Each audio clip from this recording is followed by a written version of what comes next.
Saladin Ayyubi, also known as Saladin, was a legendary figure in the history of Islam. He was a great warrior and a skilled leader who led the Muslim armies to victory against the Crusaders. His story is one of courage, wisdom, and faith. Saladin was born in Tikrit, Iraq in 1137. From a young age, he showed a keen interest in military strategy and leadership. He grew up during a time of political turmoil, with various Muslim dynasties vying for power.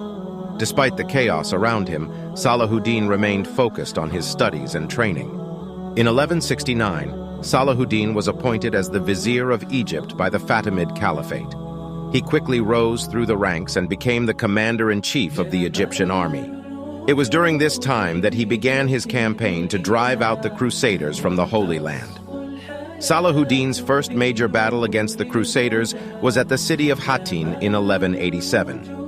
Despite being outnumbered, Saladin's army emerged victorious. He showed great mercy to the defeated Crusaders, providing them with food and water before sending them back to Europe.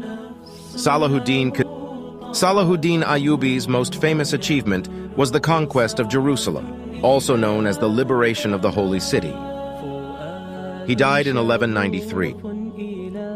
Today, Saladin Ayyubi is remembered as a hero of Islam and a symbol of resistance against oppression.